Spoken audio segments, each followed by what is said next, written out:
This channel does not promote any violent, harmful, or illegal activities. All content provided by this channel is meant for an educational purpose only.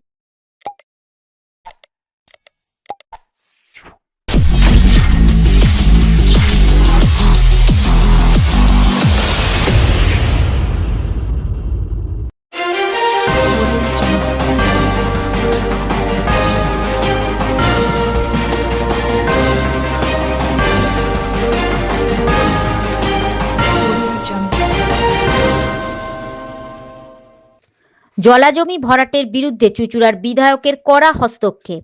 চুঁচুড়া বিধানসভার কোদালিয়া ১ নম্বর গ্রাম পঞ্চায়েতের রবীন্দ্রনগর পশ্চিমপাড়া ও সুভাষনগরের বাসিন্দারা আজ তাদের এলাকার জল জমা সমস্যার অভিযোগ জানাতে স্থানীয় বিধায়ক অসিত মজুমদারের কার্যালয়ে হাজির হন। এলাকাবাসীদের অভিযোগ শুনে তিনি দ্রুত ওই অঞ্চলের পরিদর্শনে যান। পরিদর্শনকালে বিধায়কের নজরে আসে একটি জলাশয় প্রায় সম্পূর্ণ ভরাট হয়ে গেছে।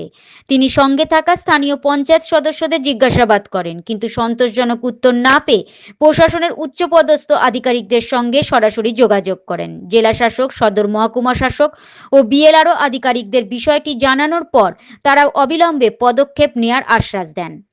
বিধায়ক অসিত মজুমদার স্পষ্টভাবে জানান, আমার বিধানসভা এলাকায় জলাশয় বা পুকুর ভরাট করতে আমি কাউকে দেব না।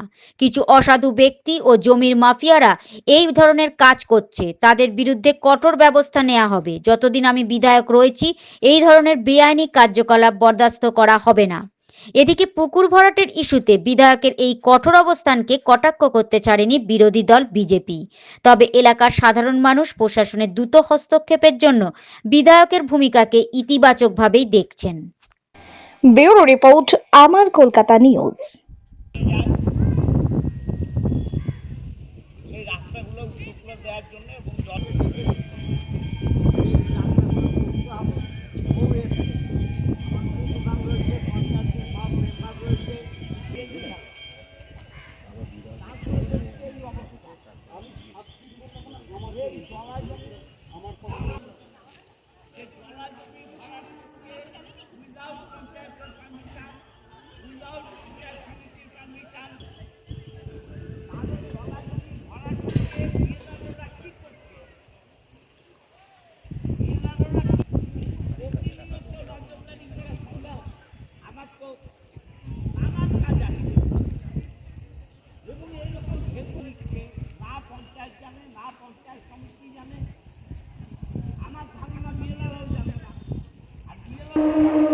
কারোর নজরে পড়লো না, এর মাস ধরে ভর্তি হলো জায়গাটা কেন এরকম হলো, কিন্তু এটা তো সরকারেরও দেখার কথা। এই এলাকার মেয়েরা একটা আবদার নিয়ে গিয়েছিলেন যে তাদের পাড়ার প্রায় হাঁটুর উপর জল জমে যায়, সেই রাস্তাগুলো উঁচু করে দেওয়ার জন্য এবং জল নিকাশি করার জন্য। আমি ঘুরে ঘুরে ওদের নিয়ে রাস্তা দেখছিলাম। দেখতে দেখতে আমি যখন এখানে এসছি, আমার পঞ্চায়েত সমিতির কর্মাধ্যক্ষকে ডেকেছি যে এই রাস্তাগুলো করতে হবে। ও এসছে, আমার উপপ্রধান রয়েছে, পঞ্চায়েতের সব মেম্বার রয়েছে, এই বুথের মেম্বার রয়েছে। আমি আস্তে আস্তে দেখছি এখানে ভরাট চলছে। একটা গাড়ি বেরিয়ে গেল, তারপরে দেখছি এই অবস্থা। এই জলাজমি, একটা জলাজমিতে যদি 6 মাস জল থাকে সেটাও ভরাট করা যায় না আইনে, মৎস্য ডিপার্টমেন্টের পারমিশন নিতে হয়। কারদের এই সাহস হলো যে জলাজমি ভরাট করছে উইদাউট পঞ্চায়েতের পারমিশন, উইদাউট পঞ্চায়েত সমিতির পারমিশন, এবং আমি বিধায়ক হিসাবে আমিও জানি না। তাহলে জলাজমি ভরাট হচ্ছে, বিএলআরওরা কি করছেন?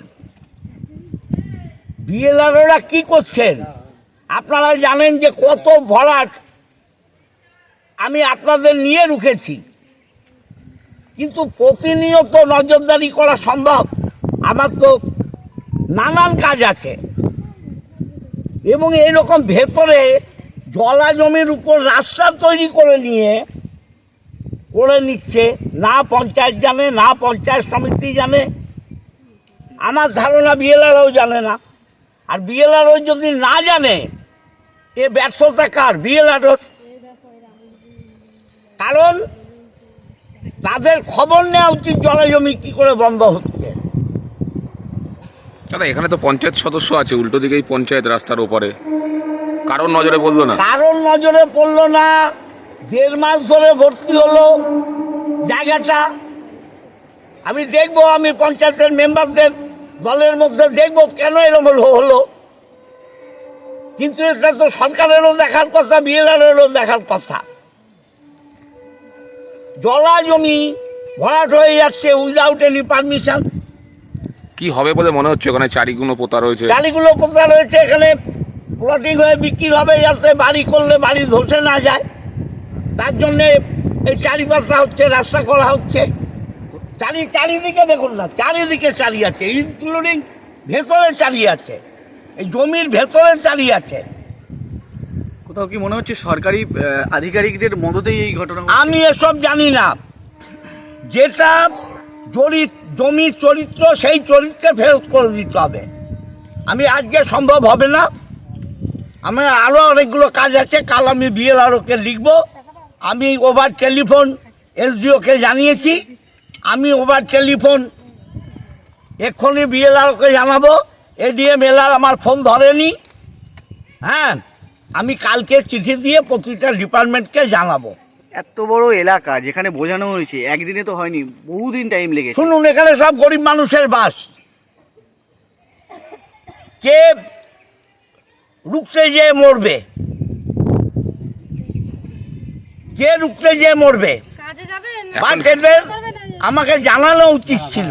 নাকের ডগায় একবারে পঞ্চায়েত সদস্য রয়েছে, তাহলে কি এটা পঞ্চায়েতের ব্যর্থতা নয়? দেখুন, এটা আমি বলতে চাই না, এটা দলের মধ্যে আমি দেখব কেন পঞ্চায়েত খবর রাখেনি। আমি পঞ্চায়েত প্রধানের সাথে কথা বলবো। খবর রাখার তো নিশ্চয়ই উচিত ছিল। এই বুথের যিনি পঞ্চায়েতের মেম্বার, তারও খবর নেওয়া উচিত ছিল। তার মানে সে বুথে ঘোরে না। দেখবো আমি এটা দলের মধ্যে, কিন্তু এটা অন্যায়। এই অন্যায়ের বিরুদ্ধে করার জন্য যা করার আমি করব। জলাশয় ভরাট করে বিল্ডিং উঠে যাচ্ছে আর রাস্তায় জল দাঁড়িয়ে থাকবে না, এটা হয় নাকি? আজকে বিধায়ক মশাই বলছে তার পঞ্চায়েতে এই ধরনের ঘটনা ঘটছে, তিনি নাকি কিছু জানতেন না। এসব শুনলে পাগলেও হাসবে। সব হচ্ছে 25-75-এর খেলা। গুন্ডা বদমাশরা নাকি এসব কাণ্ড কারখানা ঘটিয়ে বেড়াচ্ছে। আরে গুন্ডা বদমাশদের তো কন্ট্রোল করে তার দলের মুখ্যমন্ত্রী প্রকাশ্য সমাবেশে বলেছে। যেহেতু এখন 26-এর ইলেকশন, ওই এলাকার মানুষ নিজেদের ভোট থেকে বিরত রাখবে বলছে, তাই ড্যামেজ কন্ট্রোলে এখন বিধায়ক মশাই রাস্তায় নেমে পড়েছে।